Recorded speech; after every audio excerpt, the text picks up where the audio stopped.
So now it is time for us to hear from the companies that are here to share in their career opportunities with you. We'll have a series of presentations from some of the most esteemed organizations in their respective fields. First up, we have Mr. Henry Wandera, founder of the Wheelset Academy, who will be speaking about finding your way in the world of work after graduation. Please welcome him on stage.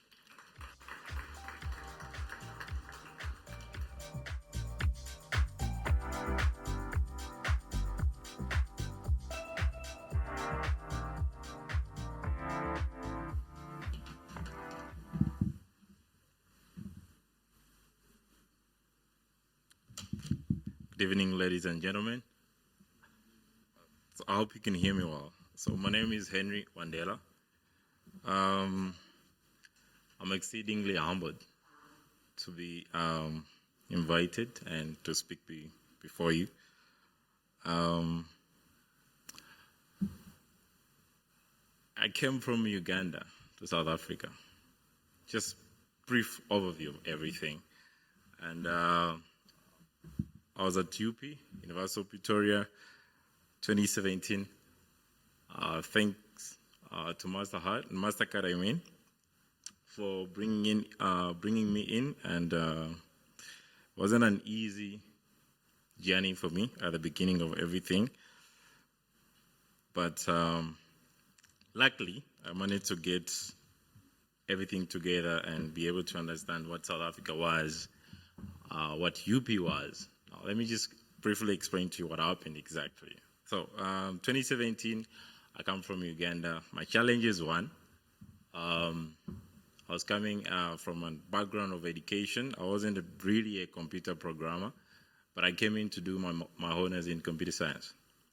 I didn't know anything about programming, to be very honest.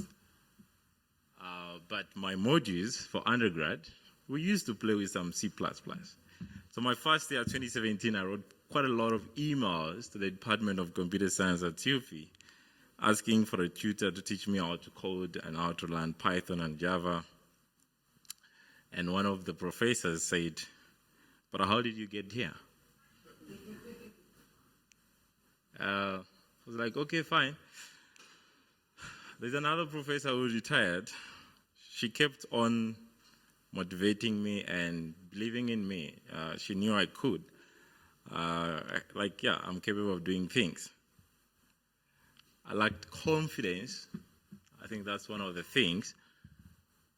I could see people and imagined that they are better than me. Obviously, they were better than me, which is fine. Be very keen of there's something they call the Dunning-Kruger effect. If you read the book, the Dunning-Kruger effect is basically a simple way, or simply let me put it like thinking that you're smart about something or doing something, the way you do your things, you think you're smart enough, but actually you're not as smart as you think. And a lot of people get comfortable because of the Dunning-Kruger effect. Thank God that wasn't in me by then. If I'm having a challenge, I'm going to move everywhere and ask almost everyone to get it solved. So when they said, "How did you get here?" I moved on to another person and kept believing that I would get support that I want. Some scholars also did the same thing. I remember, I'm not going to mention their names, but they also said, "But will this guy make it? Is he going to make it?" I said, "Okay, fine." So in those 12 months, I managed to learn how to code, and I managed to get my distinction in computer science honors. And I went again for my master's in IT, big data science. I did my master's, got it done. I think 2020, I was done with my master's. I did some lecturing. Imagine after those 12 months where people said, "How did you get here?" Trust me, after those 12 months, I was lecturing as a computer science assistant lecturer at the department. How? trust me, I learned things very fast. After my master's, I left. I went to WITS Healthy Consortium. That's WITS University. I worked for them for 3 years as a software developer. Cool. So someone who came, doesn't know how to code, was able to code within 12 months, was able to graduate with a distinction, started lecturing in the Department of Computer Science, setting actually very complex assignments for students. Forgive me if you were failing them. And then immediately after that, I went to WITS and developed cool softwares for them, and as well as developed some complex data analysis algorithms and stuff like that. After those 3 years, I think within those 3 years, trust me, COVID came, and then we were working from home. I had plenty of time on my hands, so I was like, what next? And then Wheelset Academy.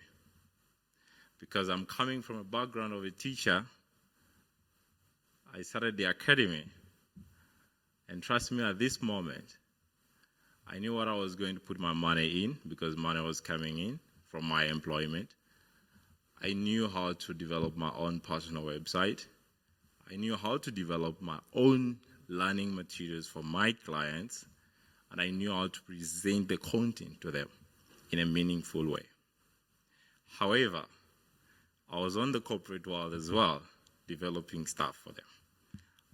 COVID, I think 2020, 2021, I did not have enough sleep because I was working 9 to 5, but still developing my company in my bedroom. So the company is saying, everything I did is just from your bed space, which Mastercard is probably funding. Trust me, you can do a lot. So I did that. I started looking for office spaces because now I'm getting some money in. I managed to get approvals for office spaces. I'm having an office space there by Festival Street, 353 Festival Street, next to Blue Room. Before Blue Room, Festival Edge, opposite Festival Edge. If you see one of the banners or the posters all over there, walk to third floor and ask for Henry. Probably you might not see me there because I'm up and down, but I've also got offices in Kempton Park, 10 Margaret Avenue, and I'm going to open, again, 2 more spaces in Rustenburg and Brooklyn.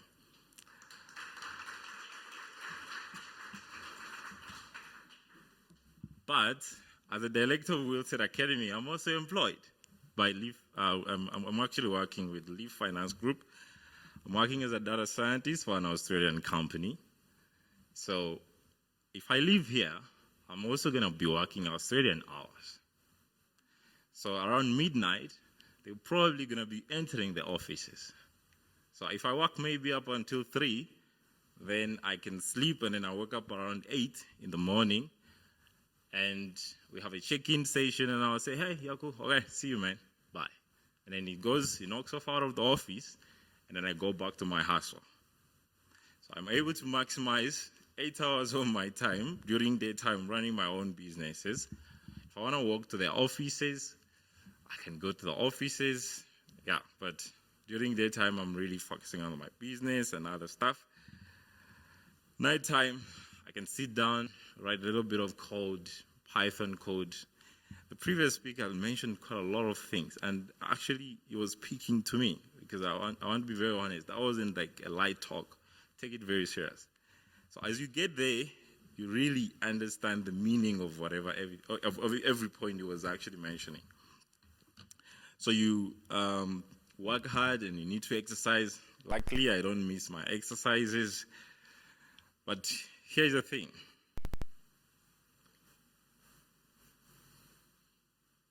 Believe in yourself. I know Victor. I've seen Victor faces here. I know Ruth. I know a lot of people here. But the only thing I can say, believe in yourself. And another thing that I can say, start something. Start something. Even if it's small, it's fine. Start something. The time I was starting an academy from a bed space, I needed offices. Trust me, why am I working? You could be asking me, why the lecturer at the same time working? The bank, because of the banking system, I need a lot of money which the bank is not going to give me if I don't have employment offers. So I go to the bank and say, I need a credit card. They ask me for the employment later. I go for the bank and ask for R1 million. And they'll ask me, but where are we going to get that money? They're not going to trust my business. So everything I've managed to get to fund my business is through my hustles, like that job offer. So I'm working before, because if you look at my salary, then you'll be like, oh, you qualify to get, let's say, R1 million. That's fine.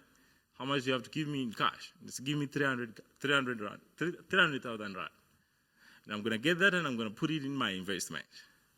And trust me, my investment is going to make me that even within a month. And I'm going to put back that money onto your account if that is it. And then they will say, no, but you're paying the debt so fast. Probably take a loan and pay it for 12 months or 24 months so that you build a credit record. We know that, oh, otherwise, if you pay us immediately, we're not going to trust you that you can pay. So, and besides, it's a young business, which I started in 2020. And I've had 3 solid years. I think 2021, that was my first year in business. We managed to hit actually R1 million in sales. And we actually made R3 million last year in sales.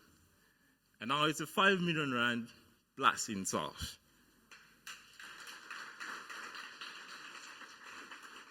And probably next year the target is R10 million in sales. It's a lot.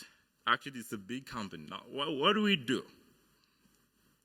What I do is actually not affordable. If you put it down, it's not something you can easily afford. Wheelset Academy trains machine operators. The previous speaker talked about skills, and we are a skills development provider. Full stop. What is Wheelset Academy? It's a skills development provider. Our interest is in hands-on training. We're training welding people, welders. We're training boiler makers.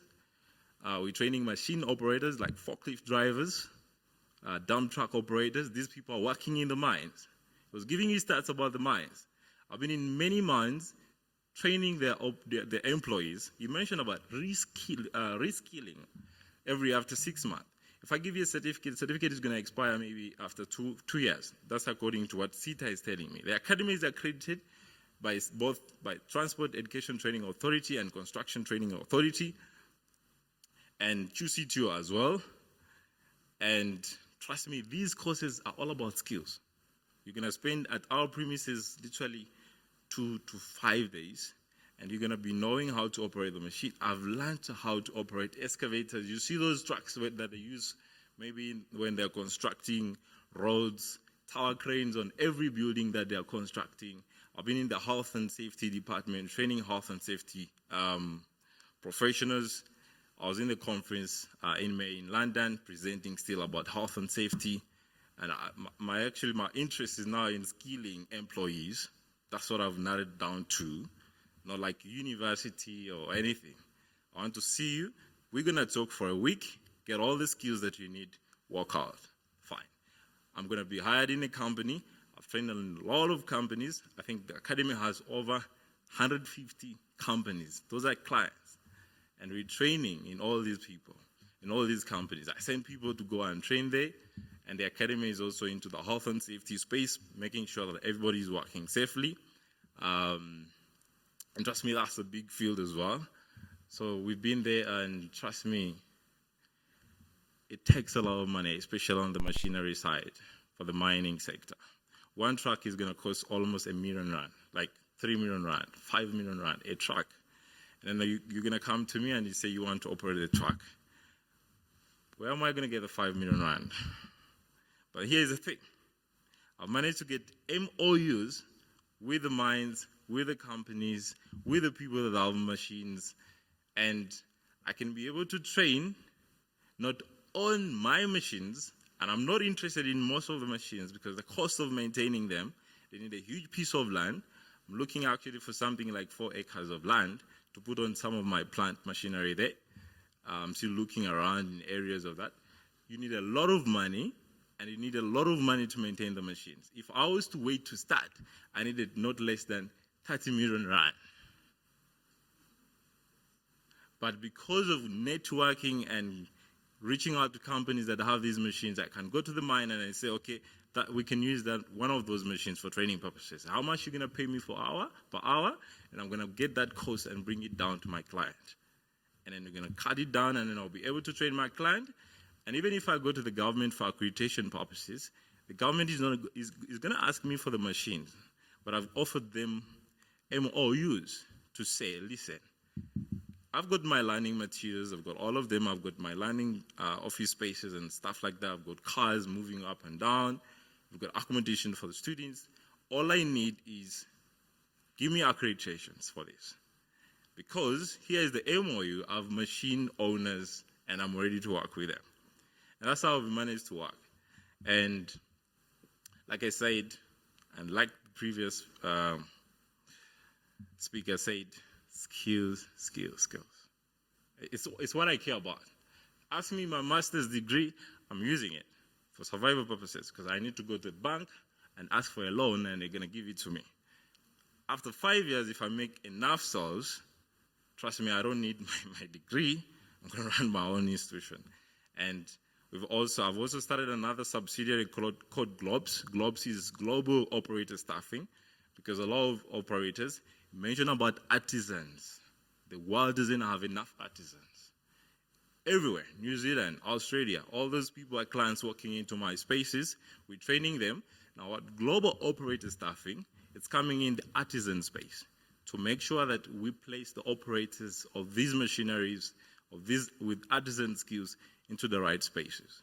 So if you search GLOBS, or you just search Global Operator Staffing, you're going to see the website there. I'm also the CEO of that. But skills and believe in yourself. Thanks so much for listening. Nothing more.